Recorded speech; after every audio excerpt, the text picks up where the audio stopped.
Hindi ako nagmamakalinis. Marami rin ako nanakaw pero naubos na. So, wala na. Mahirap kayo. Putang ina, sige.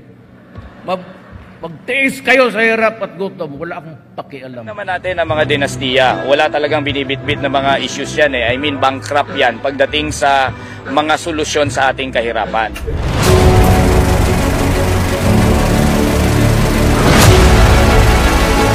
One of the things na medyo notable is that the rule of the dynasties and the trapos, although they're still dominant, it doesn't go unchallenged. Permanent feature na ng ating eleksyon na yung mga leaders from the mass movement ay nag-intervene sa elections. Like right now, a lot are from the labor movement, marami. I could count a few. Merong mga leader magsasaka, leader mangingisda, leader maralita, leader kababaihan. At yun ang nagpo-provide sa atin ngayon sa eleksyon ng alternatibo at nag-articulate ng mga issues. Alam naman natin ang mga dinastiya, wala talagang binibitbit na mga issues yan eh. I mean, bankrupt yan pagdating sa mga solusyon sa ating kahirapan. So ngayon, kung bakit merong tumatangkilik at tumatangkilik, hindi pa dominant, I know. Pero maraming tumatangkilik at nagkakaroon ng panibagong pag-asa, renewed hope. Hindi dahil sa mga tumatakbo ngayong mga kilala.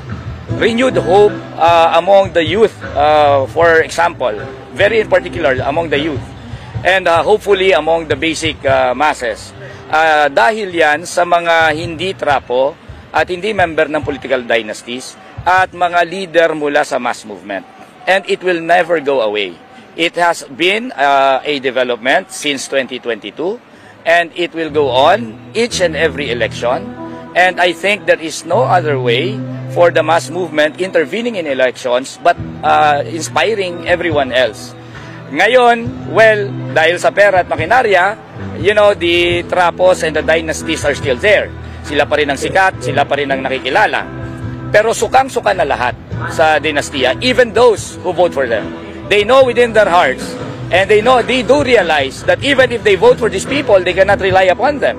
They're just voting for these people dahil wala nang ibang alaman ng airwaves at mas marami silang pera at gumagamit sila ng hakap. Pero alam na alam, kahit nang bumoboto sa kanila na walang mahihita sa kanila. And it will just be a matter of time na maaagaw natin ang initiative at mas magiging dominant ang bagong politika na nire-representa ng mga leaders from the mass movement na tumatakbo ngayong eleksyon. That our politics will simply fall into that dichotomy of kadiliman and kasamahan. Our politics will simply be about Marcos and Duterte. I don't concede that at all. Have everyone seen yung mga puwersa na sukang-suka na sa dalawa? Meron yun, significanting number na sukang-suka na sa Marcos, sukang-suka na sa Duterte. And we cater to that market. And that market will, as I said, will never go away. It will simply grow and it will simply influence others. Hindi ba naman tayo nasusuka sa mga dynasty at mga trapo? Well, they could have their heyday right now. Pero, you know, it's just a matter of time.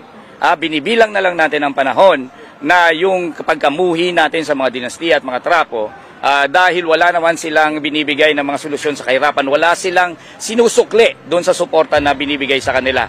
They don't even talk about the real issues. They don't talk about wages, they don't talk about contractualization. Ano namang kakapitan ng masang Pilipino sa kanila? Ano? Except budots, sumasayaw sila ng budots, except yung mga ginagamit nila na public funds na dinidistribute nilang akap, vote buying, ganun lang ang kanilang pwedeng gawin. So, I do believe na merong nabubuo ngayong puwersa na galit sa dalawang yan. Galit sa trapo, galit sa dinastiya, at para sa akin, yan ang future.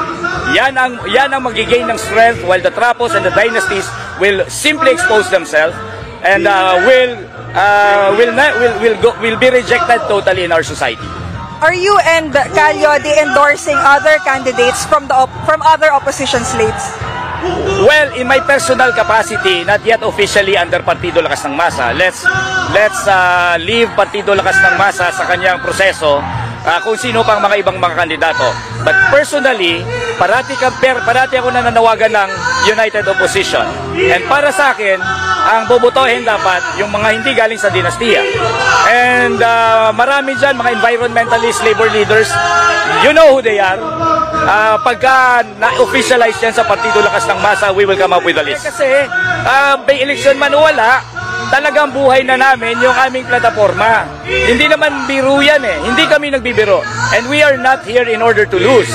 We are here in order to win. And there are objective conditions in order to win. Merong kondisyones na matataas na ngayon ng ating diskurso. So, ang aming binibitbit na plataforma, buhay yan. I mean, I've been a labor leader. Pag sinabi ko na paglalaban natin ang nakabubuhay na sahod, buhay ko tinaya ko dyan. Kandidato man o hindi. Buhay ang tinaya ko na mawala ang kontraktualisasyon, kandidato man o hindi. In fact, even after the elections, kung hindi man ako ma-elect, doon pa rin ang laban na papasukin ko. Yung lahat ng mga sinasabi namin ngayong eleksyon para sa mga basehang sektor, para sa manggagawa, maralita at saka magsasaka. Ngayon, alam naman natin na lahat ng ating nilalaban, pinaglalaban sa pabrika, halimbawa, tumaas ang sahod, mawalang kontraktualisasyon, alam natin na ang ugat lahat ng problemang yan ay nasa gobyerno.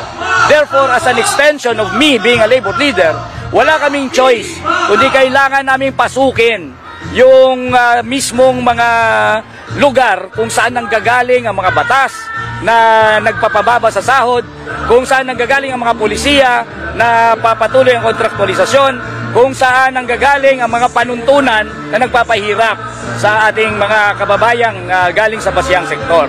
So papasukin namin yan at alam ko it's just a matter of time.